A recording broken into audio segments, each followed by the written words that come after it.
Hello and welcome to the Genuine Learning Blog. My name is Melisa Galasso, and like we do at the start of every quarter, we are going to take a look at the prior quarter in review. So today we're going to look at Q1 2023 and what was issued during that period. Now, it took quite a bit of time to actually get an issued standard. In fact, January and February had no issued standards throughout all of the standard setters, whether it was AICPA, FASB, and GASB. We did not see any of those issue a final standard during that time. So obviously we were enjoying a little bit of lull during busy season. However, in Q1 in March, we did get to see a couple of really important ones come out. So let's take a look. First off, on the FASB side of the house, they did issue two really important ASUs, ASU 2023-01, the very first ASU of 2023, which didn't come out until March 27th, so pretty late in the quarter, but it was a very important standard, and it is ASU 2023-01, leases, in particular for common control arrangements. The standard has two big impacts. The first one is it allows private companies that have these leases under common control to just use the written terms and conditions of the lease in order to determine, one, whether there is a lease, and two, what the accounting would be.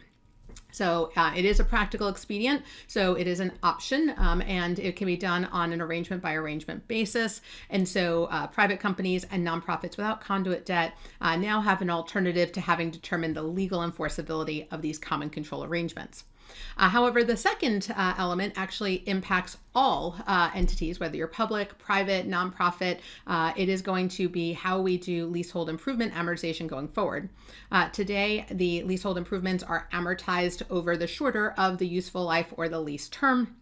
And this was somewhat problematic given issue one, in that we may have lease terms that are shorter given the written terms and conditions. And so as a result, the accounting wouldn't reflect the economics there.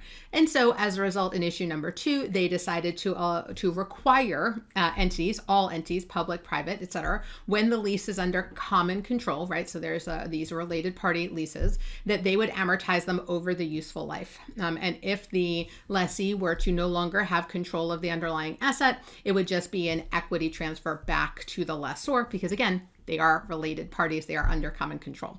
And so this is something I think that will be well received and has a little bit of a strange effective date. It wasn't issued until March of 2023. And so they made it effective for basically 2024 year ends, but also said, because many of you are working right now on issuing your standards or your new financial statements that incorporate ASU 2016-02 for leases, you can do it so long as you hadn't issued yet.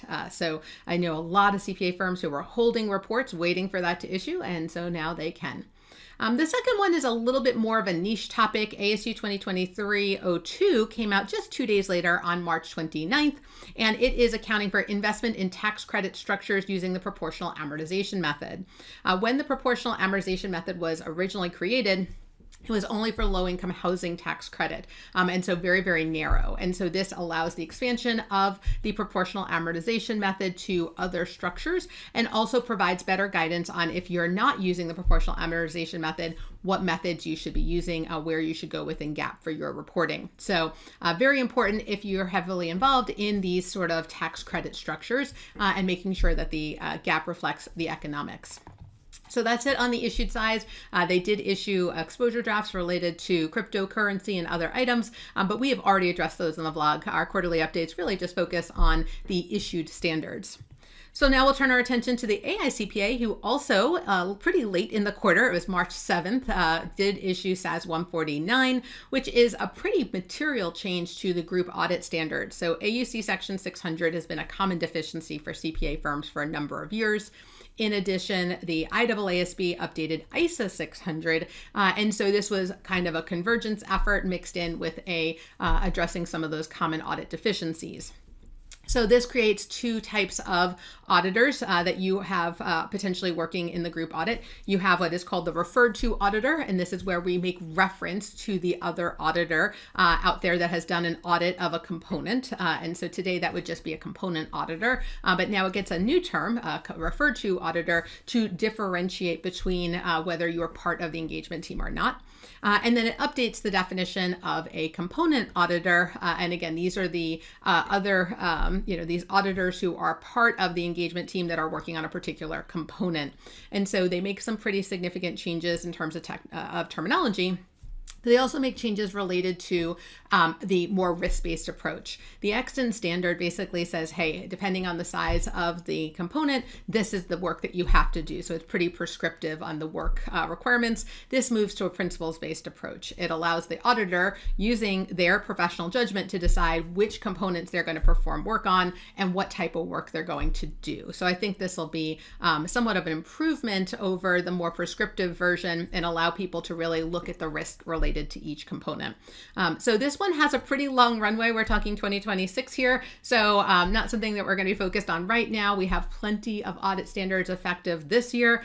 So this one is going to be on the back burner for a little while, but it is helpful because it does work well with the changes that are in quality management, differentiating between who's on the engagement team. So all good things as we move forward.